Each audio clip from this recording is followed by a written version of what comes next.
Study for PCS exam पर Jharkhand special class में मैं दास सर आप सभी का बहुत बहुत स्वागत करता हूं। दोस्तों, आज हम लोग पढ़ने जा रहे हैं झारखंड की जनजाति और ये आपका सेकंड क्लास है। फर्स्ट क्लास में हम लोग झारखंड की जनजाति से संबंधित जो भी बेसिक इंपॉर्टेंट फैक्ट्स है सब कुछ डिस्कस किए थे और आप लोग देखे थे कि उसमें हम लोग जो 2-3 टॉपिक को कवर किए थे जनजाति में, उससे आपके एग्जाम में पक्का क्वेश्चन आएगा। तो डियर फ्रेंड्स, आप कोई भी एग्जाम दीजिए, चाहे जेपीएससी एग्जाम दीजिए, जेएसएससी एग्जाम दीजिए, जेटेट एग्जाम दीजिए, अगर झारखंड पूछ रहा है तो आपको मेरे क्लास से झारखंड का A to Z question solve करने में बिल्कुल मदद मिलेगा, क्योंकि ये क्लास का जो कंटेंट है ये हम लोग कोशिश करते हैं कि एकदम बेस्ट कंटेंट दें, ईच एंड एवरीथिंग शामिल करने की कोशिश करते हैं, यानी कि क्वेश्चन आपका एक भी नहीं छूटे, यही हम लोगों का प्रयास रहता है। ठीक है, तो आज हम लोगों का झारखंड की जनजाति सीरीज में सेकंड क्लास है और इस क्लास में हम लोग देखने जा रहे हैं संथाल जनजाति के बारे में। संथाल जनजाति यानी कि आज हम लोग संथाल जनजाति के बारे में ईच एंड एवरीथिंग कवर करेंगे, है ना। यानी कि संथाल जनजाति से संबंधित जो बेसिक फैक्ट्स है उसको देखेंगे, संथाल जनजाति का सामाजिक व्यवस्था को पढ़ेंगे, संथाल जनजाति का सांस्कृतिक व्यवस्था को पढ़ेंगे और संथाल जनजाति का आर्थिक व्यवस्था, धार्मिक व्यवस्था को एकदम अच्छे ढंग से पढ़ेंगे। साथ ही संथाल जनजाति का जो शासन व्यवस्था है, ठीक है, उसको आज एक क्लास में कवर नहीं करेंगे क्योंकि वो काफ़ी लंबा टॉपिक है और उसको हम ऑलरेडी कवर कर चुके हैं, आप लोग प्लेलिस्ट में देख सकते हैं। ठीक है, संथाल जनजाति का जो शासन व्यवस्था है वो बहुत ही अच्छे ढंग से, बहुत ही यूनिक कंटेंट आपको मिल जाएगा मेरी प्लेलिस्ट में। आप प्लेलिस्ट में जाइए और फाइंड आउट कर लीजिए। ठीक है, तो चलिए स्टार्ट करते हैं आज का सेशन संथाल जनजाति।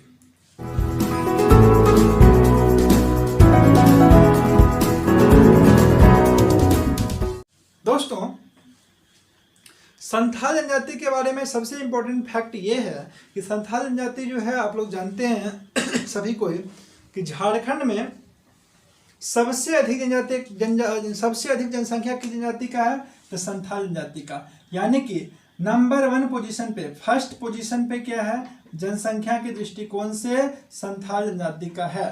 ठीक है, जनसंख्या के दृष्टिकोण से फर्स्ट पोजीशन पर झारखंड में कौन सी जनजाति आती है, याद रखिएगा संथाल जनजाति आता है। अब देखिए यहाँ पे एक और क्वेश्चन तुरंत राइज हो जाएगा, वो ये कि झारखंड में जो जनजाति का पहला स्थान है उसका भारत में कौन सा स्थान है, भारत में उस जनजाति का कौन सा स्थान है। तो याद रखिएगा, भारत के संदर्भ में अगर बात करें तो भारत में तीसरी सर्वाधिक जनसंख्या वाली जनजाति है ये। ठीक है, भारत में कौन सा पोजीशन है, तो 3rd पोजीशन है भारत में। ठीक है, तो भारत में जब 3rd पोजीशन है जनजाति का, तुरंत आपके दिमाग में एक और क्वेश्चन अराइज हो जाएगा कि भाई भारत में जब तीसरा पोजीशन जो है आपका संथाल जनजाति का है तो पहला और दूसरा किसका है, पहला और दूसरा किसका है। याद रखिएगा, मेनी टाइम्स रिपीटेड क्वेश्चन है, हमेशा क्वेश्चन पूछा है कि पहला जो है पोजीशन आपका कौन सा जनजाति का है, तो पहला पोजीशन, फर्स्ट पोजीशन आपका है गोंड, फर्स्ट पोजीशन आपका है गोंड और सेकंड पोजीशन किसका है, तो सेकंड पोजीशन किसका, याद रखिएगा भील जनजाति का है। सेकंड पोजीशन कौन जाति का है, तो भील जनजाति का। ठीक है, यानी कि भारत के संदर्भ में सबसे अधिक जनसंख्या वाली जनजाति कौन सा है, तो गोंड है। दूसरा सबसे अधिक जनसंख्या वाली जनजाति कौन सा है, तो भील है।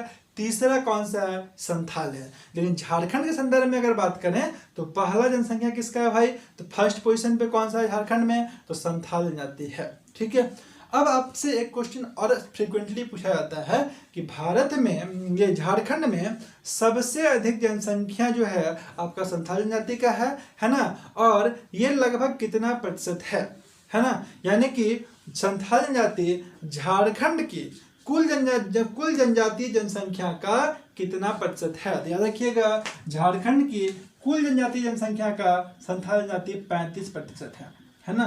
कितना प्रतिशत है, तो 35% है।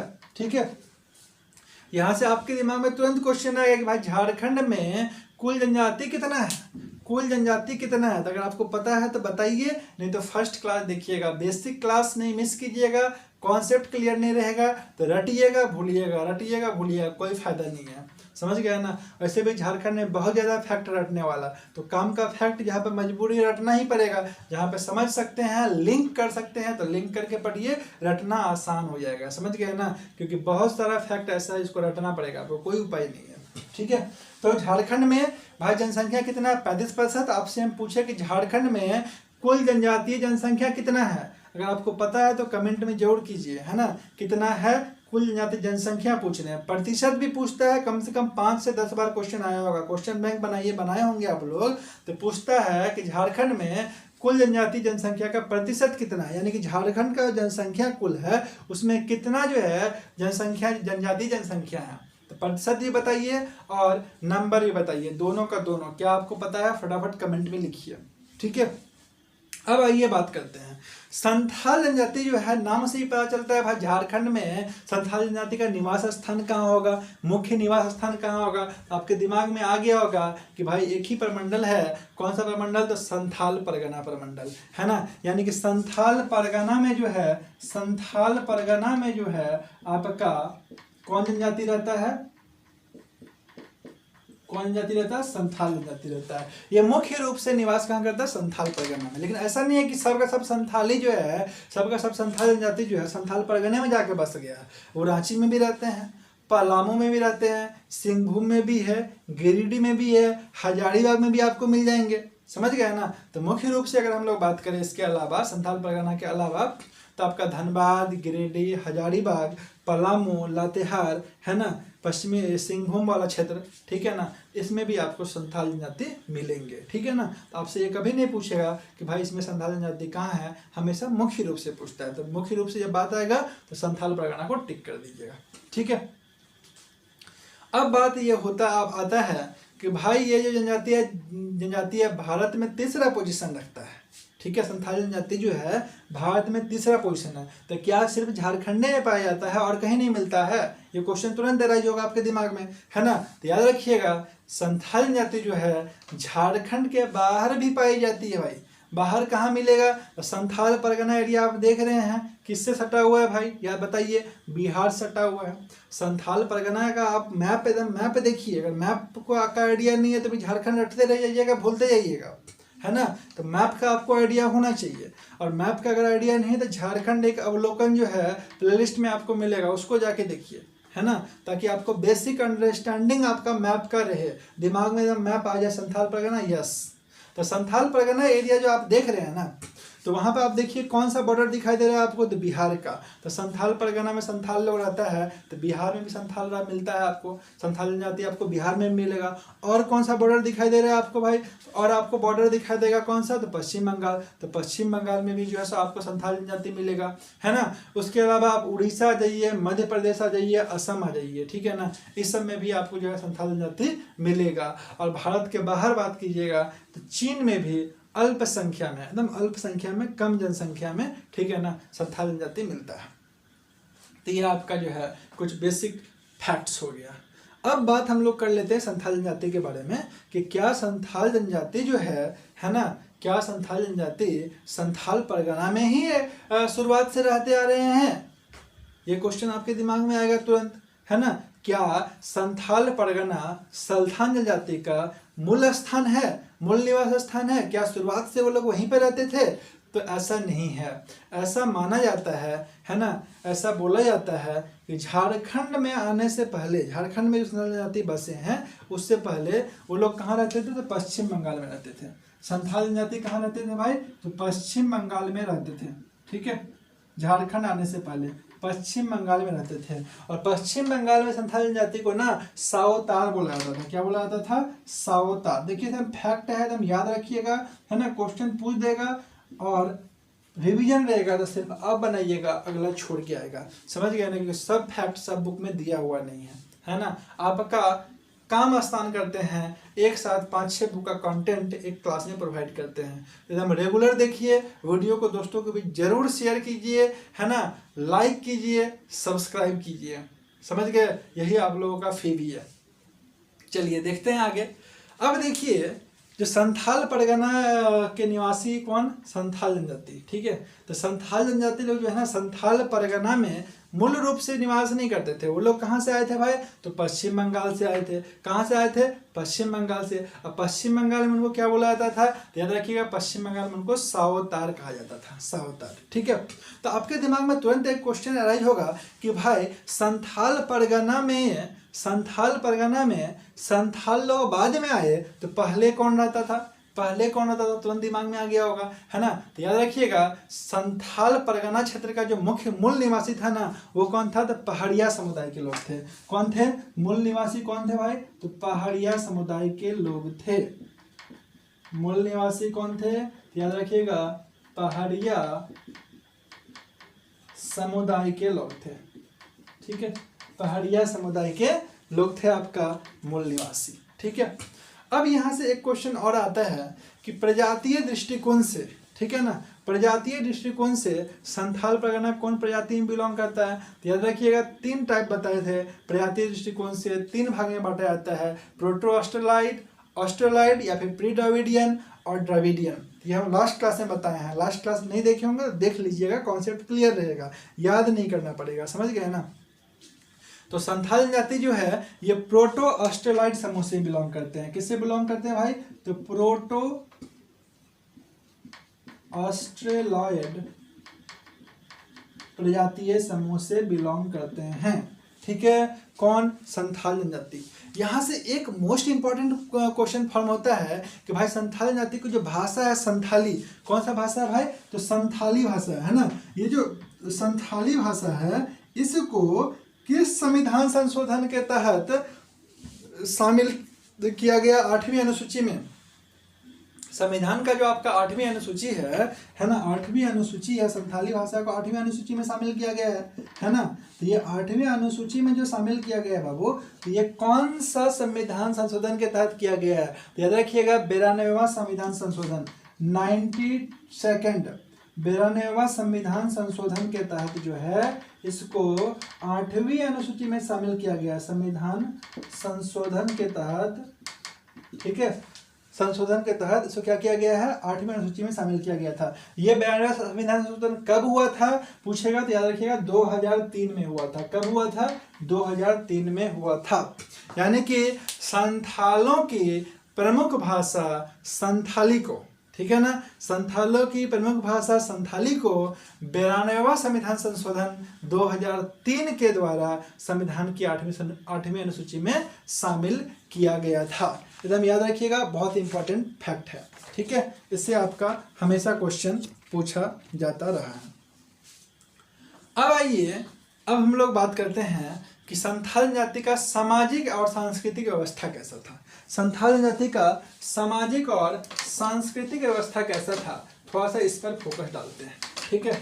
सामाजिक सांस्कृतिक व्यवस्था, तो सामाजिक सांस्कृतिक व्यवस्था का जैसे ही बात आएगा तो आपके दिमाग में आएगा कि भाई इसका समाज का छोटा इकाई कौन था, तो परिवार था। छोटा इकाई, सबसे छोटा कौन था इकाई, तो परिवार था। और परिवार का मुखिया कैसा था, है ना, मुखिया पिता होते थे कि माता होती थी, है ना। सामाजिक व्यवस्था, संथाल जनजाति की सामाजिक एवं सांस्कृतिक व्यवस्था, एकदम मजा आ जाएगा, एकदम एंजॉय कीजिए, ईच एंड एवरीथिंग बताएंगे, समझ में भी आएगा और याद करवा देंगे पढ़ते पढ़ते, समझ गए ना।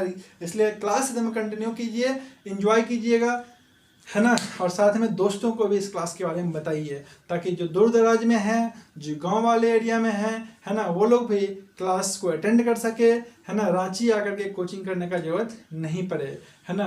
अब अपना क्लास जो है कंटिन्यू करे, प्रिपरेशन कंटिन्यू करे, एग्जाम में अच्छा मार्क्स लाएं। चलिए, तो बता रहे थे आपको कि संथाल जनजाति का जो सामाजिक व्यवस्था है, ठीक है ना, इसके अंतर्गत जो सबसे छोटी इकाई है वो कौन है, परिवार। अब परिवार का मुखिया जो है ना वो पिता होते थे। परिवार का मुखिया कौन होते थे, पिता होते थे। यहाँ से एक बात एकदम क्लियर है, दिमाग लगाइए, यहाँ से एक बात आता है कि संथाल जनजाति का जो समाज था ना वो प्रतिसत्तात्मक था। इसका मतलब ये हुआ, क्या था भाई साहब, समाज कैसा था, समाज कैसा था, तो समाज पितृसत्तात्मक था। कैसा समाज था? तो पितृसत्तात्मक, पितृसत्तात्मक समाज था। यानी कि पिता जो थे है ना इस समाज में मुख्य भूमिका निभाते थे। परिवार का हेड कौन होता था? तो पिता होते थे। समझ गए। और संथाल जाति में जो गोत्र है ना इसको बहुत ज़्यादा इंपॉर्टेंस दिया गया है ना। गोत्र को बहुत ज़्यादा इंपॉर्टेंस दिया गया है ना। सामाजिक जो बहुत सारा कार्य प्रणाली है वो गोत्र पर भी डिपेंड करता था। समझ गए। तो कुल जो है इसमें प्रमुख गोत्र कितने थे भाई? तो 12 गोत्र थे, है ना। पूछ सकता है संथाल जाति में कुल कितने गोत्र थे? याद रखिएगा 12 गोत्र थे। अब 12 गोत्र में से कुछ गोत्र का तो आपको नाम याद रखना ही पड़ेगा। क्यों रखना पड़ेगा भाई? तो डायरेक्ट पूछ देता है, आपके पास कोई ऑप्शन नहीं है। 12 का 12 मत याद रखिए, लेकिन कुछ याद रखिए। कुछ में कौन कौन आता है? तो मुर्मू, सोरेन, हेम्ब्रम, हंसदा। कौन कौन बताया आपको? बताया फर्स्ट मुर्मू, सेकंड बताया सोरेन, हंसदा। ठीक है ना। मुर्मू, सोरेन, हंसदा, हेम्ब्रम। ठीक है ना। हेम्ब्रम कम से कम 4 तो याद रखना पड़ेगा, है ना। कम से कम 4 याद रखिए। ठीक है। इसके अलावा भी आपका आता है किस्कू, आता है बासेक है। समझ गए ना। ये सब भी आपका जो है इसके अलावा है। तो अब देखिए ये जो आपका है गोत्र, ये गोत्र क्यों इंपॉर्टेंट है भाई? याद रखिएगा कि गोत्र जो है ना, गोत्र शादी ब्याह जो होता था जनजाति में तो उसमें भी बहुत ध्यान रखा जाता था। समझ गया ना कि भाई समान गोत्र है, दोनों वर पक्ष और कन्या पक्ष का गोत्र मिलाया जाता था। समान है कि अलग है ना, क्योंकि समगोत्रीय विवाह होता नहीं था। ठीक है। और गोत्र के साथ साथ सभी का, जैसे हम लोग का भी जो गोत्र होता है उसमें प्रतीक चिन्ह होता है। समझ गए ना। हर एक जाति में गोत्र का प्रतीक चिन्ह होता है अपना। तो यहाँ पर भी गोत्र का कुछ प्रतीक चिन्ह है ना, जो कि आपसे हमेशा पूछा जाता है। तो यहाँ पर जो आपको गोत्र बताएं तो गोत्र में आपको क्या बताया? पहले मुर्मू। तो मुर्मू गोत्र जो है ना इसका प्रतीक चिन्ह क्या होता था? तो नील गाय होता था। मुर्मू का प्रतीक चिन्ह क्या है? तो नील गाय है, नील गाय। याद रखिएगा नील गाय, है ना। क्वेश्चन पूछता है कि मुर्मू गोत्र का प्रतीक चिन्ह है ना क्या है, या संथाल जनजाति में मुर्मू गोत्र का प्रतीक चिन्ह क्या है? क्वेश्चन पूछ चुका है, पूछ सकता है आपसे, है ना। और देखिए कि मुर्मू गोत्र का प्रतीक चिन्ह क्या है? नीलगाय, है ना, नीलगाय। तो याद रखिएगा क्योंकि ये गोत्र में असीम श्रद्धा बोलिए, है ना, असीम श्रद्धा बोलिए वो प्रकट करते थे, बहुत ज़्यादा विश्वास रखते थे, है ना। तो इन्हीं श्रद्धा के कारण, विश्वास के कारण, है ना, ये लोग गोत्र चिन्ह जो भी होता था उसको ना ही मारते थे, ना ही नष्ट करते थे, ना ही व्यवहार करते थे उसका। बात समझ में आया, है ना। ना ही उसको खाते थे। ठीक है। तो यहाँ पर जैसे आपका आता है मुर्मू, मुर्मू गोत्र चिन्ह क्या है? नील गाय। तो नील गाय को मारना एकदम निषेध था, है ना।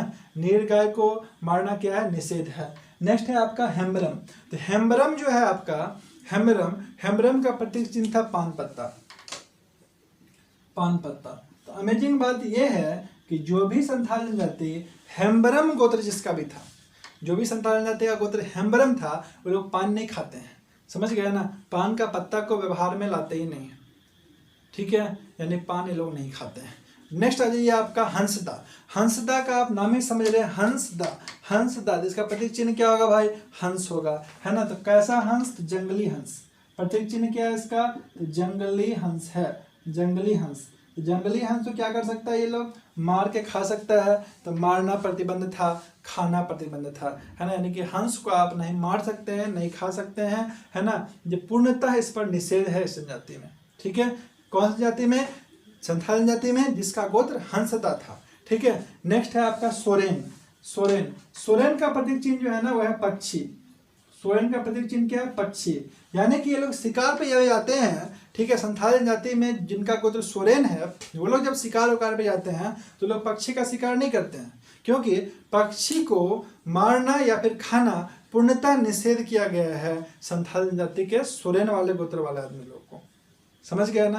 तो ये मोस्ट इंपॉर्टेंट आपको 4 बताएं, याद रखिएगा। ऑप्शन को एलिमिनेट करके भी आंसर करने में काफ़ी मदद करेगा। मुर्मू, सोरेन, हंसदा, हेम्ब्रम गोत्र है, इसको याद रखिएगा। प्रतीक चिन्ह भी साथ में याद रखिएगा। क्या बताएं? मुर्मू नीलगाय, हेम्ब्रम का पान पत्ता, हंसदा का जंगली हंस और सोरेन का पक्षी। ठीक है। अब देखिए हर एक जनजाति बोलिए या जाति बोलिए, समझ गए ना, है ना, हम लोगों का भी समाज है अलग अलग वर्ण में बटा हुआ है, ठीक है, ये आप लोग समझ रहे हैं। तो उसी तरह से जो संथाल जनजाति है ना, इसको भी 4 वर्ण में बांटा गया है, ठीक है, 4 वर्ण बोलिए या वर्ग बोलिए, इसमें बांटा गया है, ठीक है। संथाल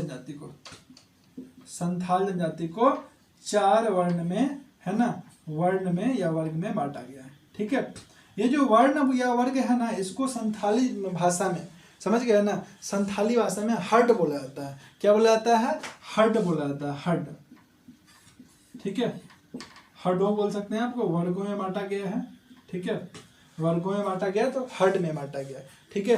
तो अब देखिए ये जो 4 भाग में बांटा गया है ना, 4 प्रकार में बांटा गया है ना, वो क्या क्या समझिएगा। फर्स्ट है आपका किस्कू हड,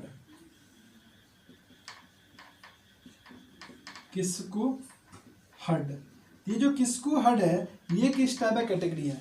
याद रखिए किस्कू हड कैटेगरी में कौन आएगा भाई? तो राजा आएगा, ठीक है। राजा का जो वर्ण है, राजा का जो वर्ण है वो कौन सा है? किस्कू हड, ठीक है। नेक्स्ट आपका पुजारी, पुजारी किस में शामिल किया गया? उसका हड का नाम क्या है? तो पुजारी लोग को शामिल किया गया आपका सोरेन मुर्मू हड में, ठीक है। यहाँ पे लिख देते हैं मुर्मू हड, मुर्मू हड, है ना। मुर्मू हड क्या हो गया? मुर्मू वर्ण किसका है भाई? तो पुजारी लोग का है, पुजारी लोग का है, ठीक है। थर्ड और फोर्थ पोजीशन पे कौन आएगा? थर्ड और फोर्थ कौन कौन हो गया है? तो आपका राजा हो गया, उसके बाद आपका पुजारी हो गया, उसके बाद आपका सिपाही हो गया। सिपाही, 100 से सिपाही, 100 से सोरेन, याद रखिएगा। सोरेन, सोरेन में कौन बिलोंग करेगा? सोरेन हड में तो सिपाही, सोरेन हड में कौन बिलोंग करेगा भाई? तो सिपाही है इसमें, है ना, इस कैटेगरी में आता है सिपाही। और लास्ट आपका है मरुंडी, लास्ट कौन सा है? मरुंडी, मरुंडी हड, ठीक है। तो मरुंडी हड में कौन बिलोंग करता है? तो कृषक लोग इससे बिलोंग करता है, कृषक जो है आपका इस कैटेगरी में आएगा, मरुंडी हड में आएगा, ठीक है। तो याद रखिएगा, इससे भी क्वेश्चन आपका पूछ सकता है। अब हम लोग बात करते हैं कि भाई ये तो अलग अलग कैटेगरी हो गया, ठीक है, 4 प्रकार का वर्ण, किस्कू, मुर्मू, सोरेन और मरुंडी, ठीक है। अब जो है इन लोगों का जो समाज था, ठीक है, इन लोगों का जो समाज था, इसमें विवाह किस किस टाइप का होता था? संथाल जनजाति में विवाह किस किस टाइप का होता था, उस पर बात कर लेते हैं। हमेशा क्वेश्चन पूछता है, कुछ तो बहुत ज़्यादा इंपॉर्टेंट विवाह है जिससे हमेशा फ्रीक्वेंटली क्वेश्चन पूछता है और एग्जाम में क्वेश्चन रहेगा आपका, है ना। तो अगर आप अच्छे समझे रहिएगा, क्वेश्चन सॉल्व किए रहिएगा, क्लिक करेगा आंसर राइट, है ना। ध्यान दीजिएगा, तो संथाल जनजाति में जो विवाह है ना, विवाह, ये तो अलग अलग विवाह होते हैं, है ना। और विवाह को संथाली भाषा में बापला बोला जाता है। क्या बोला जाता है? बापला, है ना। बापला जहाँ लिखेगा भाई समझ जाना कि किस चीज़ के बारे में बात कर रहे हैं, तो विवाह के बारे में बात कर रहे हैं। किसके बारे में? तो विवाह के बारे में बात कर रहे हैं, क्योंकि जनजातीय भाषा में बापला का अर्थ क्या होता है? विवाह होता है, समझ गए ना। और संथाल जनजाति में मुख्य रूप से 8 प्रकार का विवाह है, समझ गए ना। अगर पूछेगा कि मुख्य रूप से कितना विवाह है, तो 8 प्रकार का विवाह होता है, 8 प्रकार का विवाह होता है मुख्य रूप से अगर पूछेगा तो, ठीक है। 8 प्रकार का विवाह होता है। उसमें कौन कौन आएगा भाई इस कैटेगरी में? 8 प्रकार के विवाह में कौन कौन आएगा? तो याद रखिएगा किरिंग बापला सबसे इंपॉर्टेंट है, समझ गया ना। कौन बताया आपको? किरिंग बापला सबसे इंपॉर्टेंट है। उसके अलावा दिलीप बापला है ना, ये भी विवाह का नाम है। किरिंग जबाई, घर जबाई, है ना, निर्बोलोक, ठीक है। इसके अलावा आपका जो है सेवा विवाह, ये सब इस कैटेगरी में आता है। बहुत ज़्यादा इंपॉर्टेंट है, कुछ को एक्सप्लेन करेंगे जो हमेशा पूछता है ना, जिसका पर्टिकुलरली मीनिंग आता है, एकदम ध्यान से समझिए, है ना। अब हम लोग कुछ विवाह को पर्टिकुलरली एक्सप्लेन करने जा रहे हैं, क्योंकि उसका मीनिंग पूछता है। अगर आपको नहीं पता रहेगा तो आप क्वेश्चन छोड़ के आइएगा, क्योंकि हर एक बुक में इतना ज़्यादा पतला पतला और बुक सब निकाल दिया है ना, कि हर एक बुक में आपको सब कंटेंट नहीं मिलेगा, समझ गया ना। इसलिए एकदम ध्यान से समझिए, नोट डाउन कीजिए जो भी इंपॉर्टेंट आपको लग रहा है।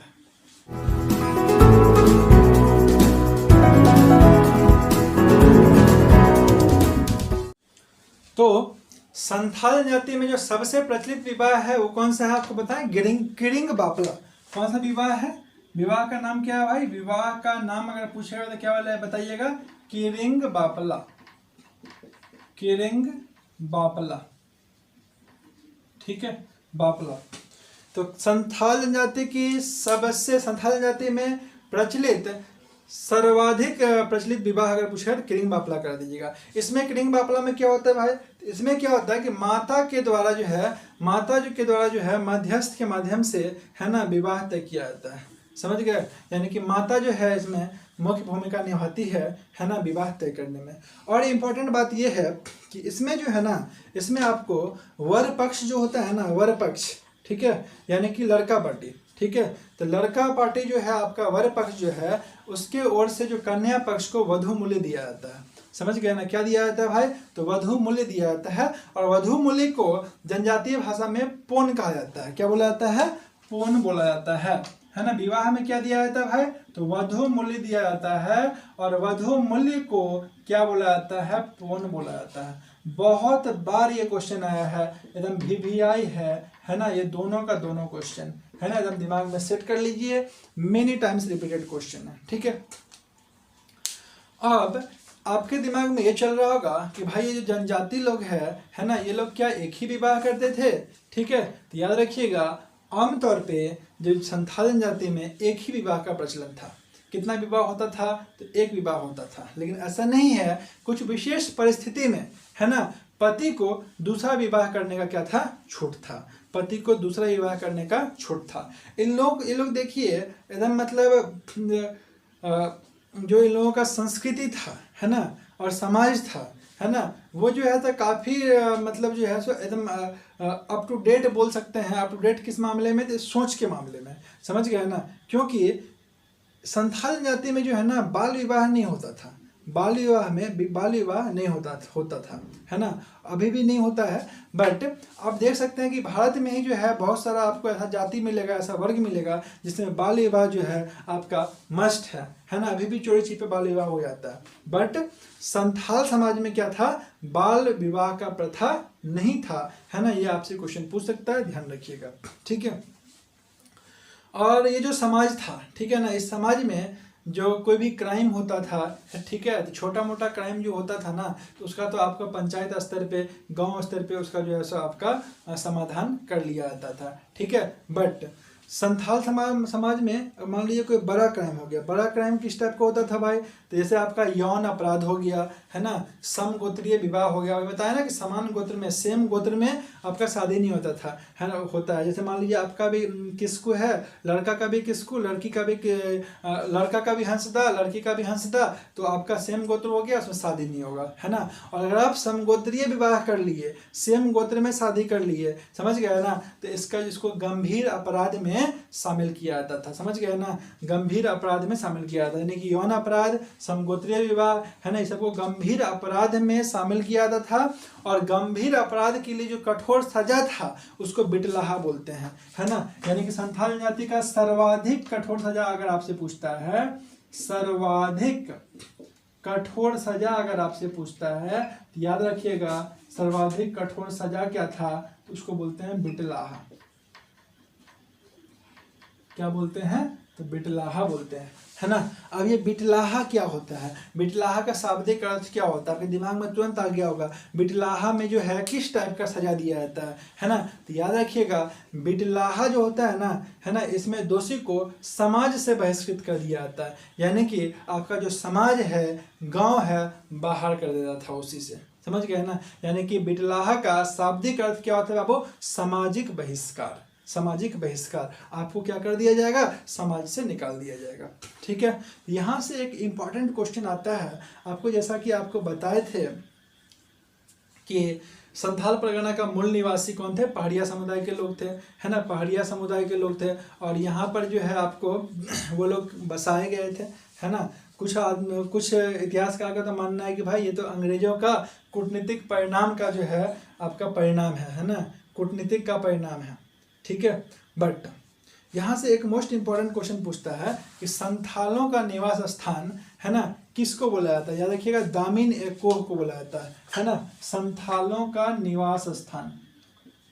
क्वेश्चन आपका मेनी टाइम्स रिपीटेड है, संथालों का निवास स्थान। याद रखिएगा आंसर क्या होगा, दामिन एकोह, दामिन एकोह को बोलते हैं, ठीक है। अब ये दामिनी कोह कहाँ है भाई, तुरंत दिमाग में क्लिक करेगा दामिनी कोह कहाँ है, ठीक है। याद रखिएगा राजमहल पहाड़ी में स्थित दामिनी कोह, ठीक है। राजमहल पहाड़ी वाला एरिया है, दामिनी कोह उसी को बोला जाता है, यानी कि संथालों का निवास स्थान दामिनी कोह को बोला जाता है। दिमाग में रखिएगा, क्वेश्चन पूछता है ना, इंपॉर्टेंट है, VVI बोल सकते हैं, वेरी वेरी इंपॉर्टेंट कैटेगरी में इसको आप रख सकते हैं।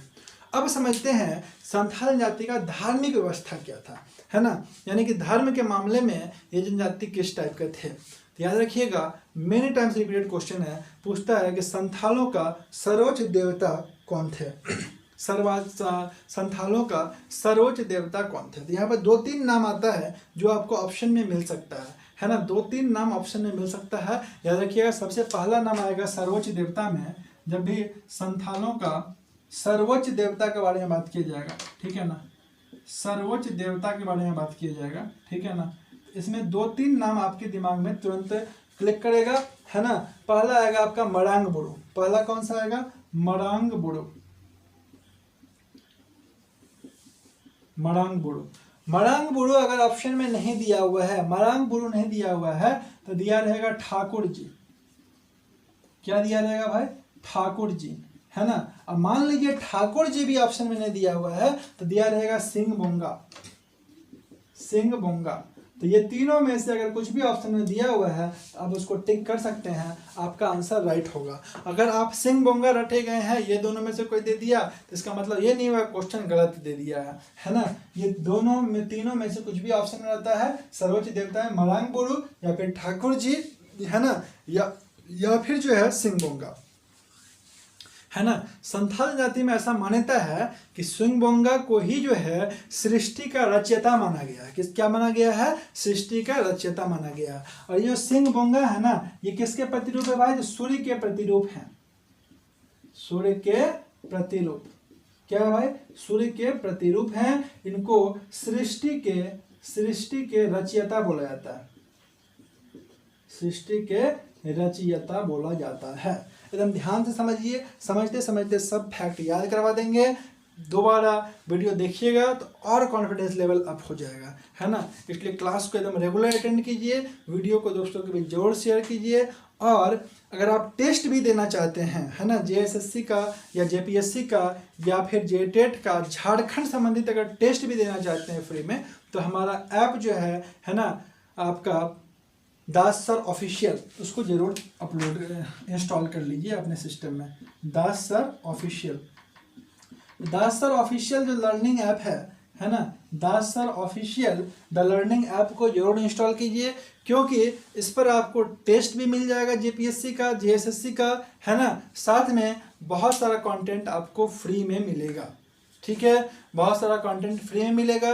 जैसा कि आप लोग जानते हैं कि हम लोग का लाइव क्लासेस भी चल रहा है, झारखंड स्पेशल। तो जो स्टूडेंट्स लाइव क्लास करना चाहते हैं वो हमारे लाइव क्लास से भी जुड़ सकते हैं, है ना। साथ में जो लोग नोट्स परचेज करना चाहते हैं वो लोग नोट्स भी परचेज कर सकते हैं, है ना। नोट्स एकदम शानदार नोट्स है, 1-2 नोट्स आपका फ्री में ऐप पर भी अवेलेबल है, आप लोग देख सकते हैं, है ना। डेमो नोट्स आपका 2-3 चैप्टर का फ्री में अवेलेबल है, उसको आप जरूर देखिए, है ना। उससे आपको पता चलेगा, है ना, नोट्स का इम्पोर्टेंस।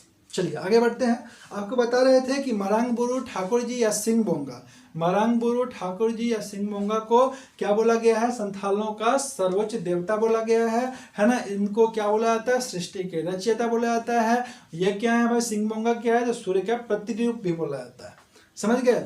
अब देखिए कि गांव में कोई स्थान रहता होगा जहाँ पे पूजा पाठ होता होगा, है ना। तो गांव का जो पूजा पाठ वाला स्थान है ना, उसको बोलते हैं मांझी थान। क्या बोलते हैं, मांझी थान,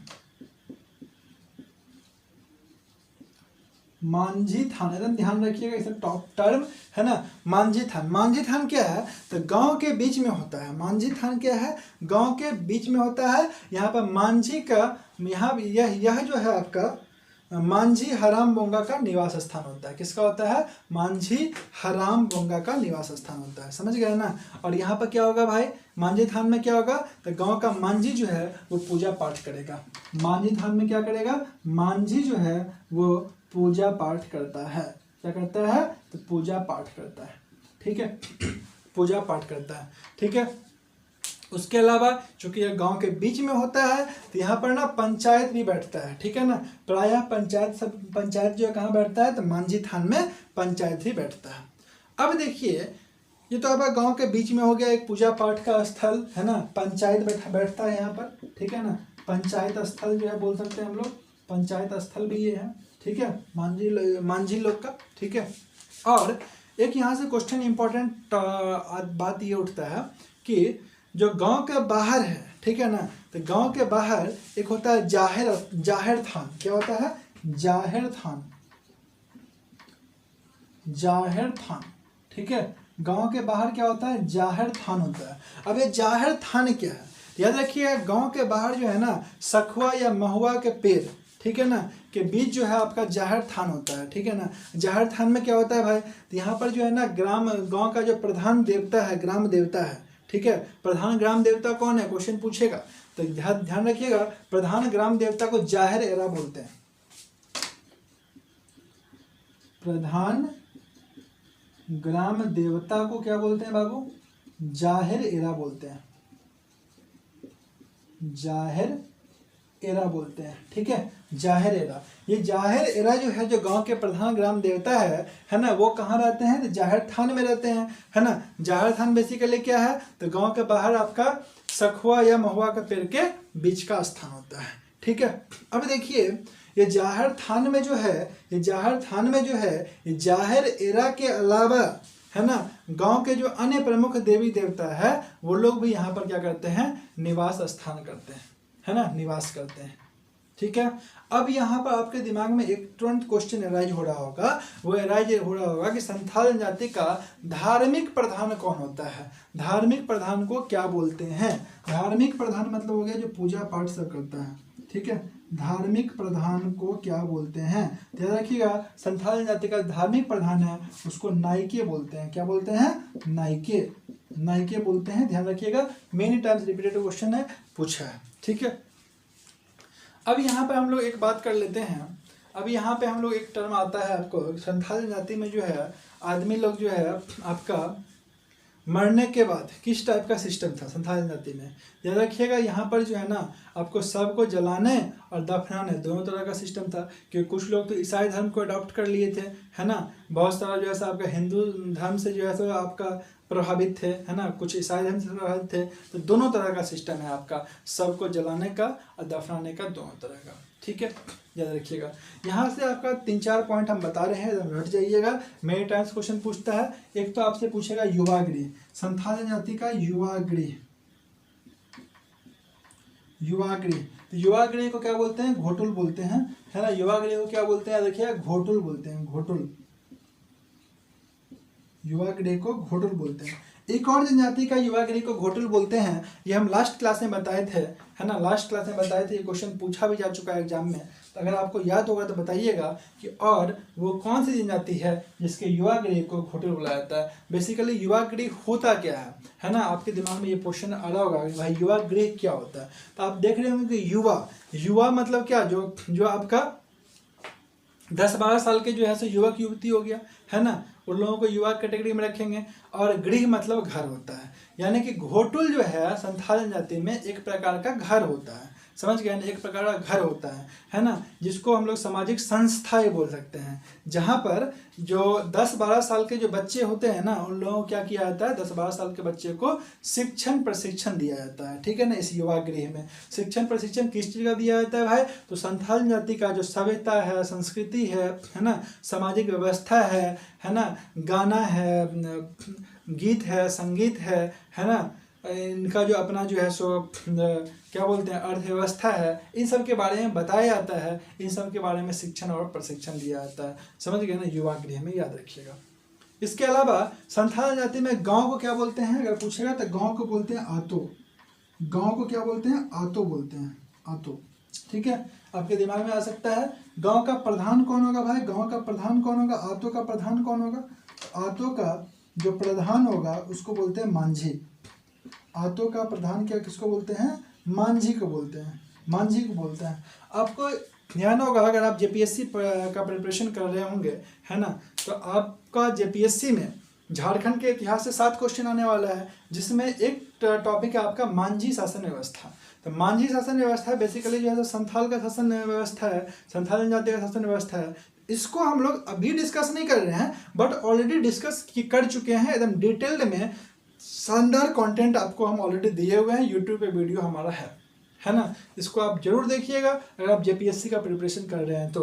अगर जेपीएससी का प्रिपरेशन नहीं भी कर रहे हैं तो भी देखिएगा, क्योंकि अगर आपका शासन व्यवस्था से क्वेश्चन पूछेगा तो वहाँ से आपका पकड़ा जाएगा, है ना। एकदम डिटेल्ड में, कम से कम बोलता है 1 या 1.5 घंटे का क्लास है, एकदम अच्छे से फुल कॉन्सेंट्रेशन के साथ देख लीजिए, ऑल क्वेश्चन वहाँ से आ जाएगा। बहुत शानदार कंटेंट है, मजा आ जाएगा आप लोगों को, है ना। तो अब देखिए, ग्राम प्रधान बाबू कौन हो गया, और तो में ग्राम प्रधान को बोलते हैं मांझी, है ना। अब आपका विवाह को क्या बोलते हैं, विवाह को बापला बोलते हैं, आप लोगों को बता चुके हैं, विवाह को बापला बोलते हैं, है ना। वधूमूल को क्या बोलते हैं, तो पौन बोलते हैं, है ना। वधूमूल को क्या बोलते हैं, पौन बोलते हैं। इनका प्रमुख पर्व क्या है भाई, तो प्रमुख पर्व आपका सरहुल हो गया, वंदना हो गया, सोहराई हो गया, है ना। इसको प्रमुख पर्व बोलते हैं। कर्मा भी मनाते हैं लोग, है ना। ये सब प्रमुख पर्व हो गया, ठीक है। और सोहराई के बारे में जहाँ तक बात है, सोहराई के बारे में, तो ये आपका फसल कटाई के समय मनाया जाता है, समझ गए ना। फसल कटाई के समय में मनाया जाता है, क्वेश्चन पूछता है, ध्यान रखिएगा, है ना। अब यहाँ पे एक क्वेश्चन आपका ऑलवेज अराइज होगा, वो ये कि संथालों के त्योहार की शुरुआत कब से होती है। संथालों के त्योहार की शुरुआत कब से होती है, याद रखिएगा, आषाढ़ मास से। आषाढ़ मास से, एकदम ऑप्शन में मिल जाएगा, टिक कर दीजिएगा, ठीक है ना। कौन सा माह, आषाढ़ मास से, ठीक है। आषाढ़ माह से संथालों का पर्व का, है ना, त्योहार का शुरुआत होता है। संथालों का त्योहार का शुरुआत होता है कब से, आषाढ़ माह से, ठीक है। इसके अलावा यहाँ पे क्वेश्चन पूछ सकता है इसके आर्थिक व्यवस्था से। तो आर्थिक व्यवस्था में बेसिकली जो है आप लोग बोल सकते हैं कि संथाल मुख्य रूप से क्या थे, खेतिहर थे। बाद में क्या हो गया, अस्थायी कृषक बन गए, समझ गए ना। बाद में क्या बन गया, अस्थायी कृषक बन गया। तो जो फर्स्ट क्लास में कैटेगराइज किए थे, है ना, कि अर्थव्यवस्था के आधार पे, यानी कि आर्थिक क्रियाकलाप के आधार पे और जीवन निर्वाह के आधार पर जनजातियों का वर्गीकरण, उसमें हम लोग देखे थे कि अस्थायी कृषक के कैटेगरी में हम लोग संथाल जनजाति को भी रखे थे, है ना। तो संथाल जनजाति बेसिकली जो है खेतिहर, मुख्य रूप से खेतिहर हैं, लेकिन जो है इनका रूपांतरण अब किस में हो गया, अस्थायी कृषक के रूप में हो गया है, ठीक है। और आप लोग जानते ही हैं कि संथालों में जो है आपका शराब, ठीक है ना, चावल से बनता है एक शराब, चावल से बना शराब, ठीक है ना। पूछता है कि संथाल जनजाति में या कोई भी जनजाति में, है ना, चावल से बने शराब को क्या बोलते हैं। याद रखिएगा, मोस्ट इंपॉर्टेंट है वो है हड़िया, ठीक है। उसको क्या बोलते हैं, हड़िया बोलते हैं। इसका प्रचलन है आपका संथाल जनजाति में, इसका प्रचलन है, हड़िया का प्रचलन है। इससे आपका क्वेश्चन आता है। तो दोस्तों, आज हम लोग संथाल जनजाति के बारे में आपको ईच एंड एवरीथिंग बता दिए, ईच एंड एवरीथिंग पढ़ा दिए, है ना। और आई होप कि संथाल जनजाति आप लोग अच्छे तरीके से समझ में आ गया होगा, कंटेंट पसंद आया होगा। और हम उम्मीद भी करते हैं कि आपका अगर संथाल जनजाति से क्वेश्चन आता है तो यहाँ से क्वेश्चन पक्का आ जाएगा, क्वेश्चन आपका मिस नहीं होगा, क्योंकि कंटेंट पे हम लोग ज़बरदस्त मेहनत करते हैं आपके लिए स्पेशली, ताकि आप हमारे क्लास को देख करके एंजॉय करें, एग्ज़ाम क्वालिफाई करें। तो आपका भी दोस्तों ये फर्ज बनता है कि फटाफट दोस्तों शेयर कीजिए वीडियो को, नए हैं तो सब्सक्राइब जरूर कर लीजिए, और साथ ही जो है लाइक कीजिए, है ना। और जो भी स्टूडेंट्स जो इस कोविड के टाइम में, है ना, कोचिंग आके नहीं पढ़ सकते हैं, उन लोगों तक इस वीडियो को पहुंचाइए। तो दोस्तों, नेक्स्ट क्लास में मिलते हैं थर्ड सेशन में। फर्स्ट सेशन आपका बता दिए जनजाति के बारे में, सेकंड सेशन हम लोग संथाल जनजाति के बारे में पढ़ लिए, अब थर्ड सेशन पढ़ेंगे हम लोग नेक्स्ट जनजाति के बारे में, डेट इज उरांव जनजाति, है ना। उरांव जनजाति के बारे में पढ़ेंगे। इसी तरह से हम लोग 32 जनजाति को कवर करेंगे, ईच एंड एवरीथिंग आपको बताएंगे जो भी इम्पॉर्टेंट होगा। तो हमारे चैनल से, क्लास से जुड़े रहिए। अगर हमारे ऐप को अपलोड नहीं किए हैं, तो इंस्टॉल नहीं किए हैं, तो इंस्टॉल कर लीजिए। दास सर ऑफिशियल ऐप को इंस्टॉल कीजिए, बहुत सारा कंटेंट फ्री में मिलेगा, देखने में आपको पता चल जाएगा।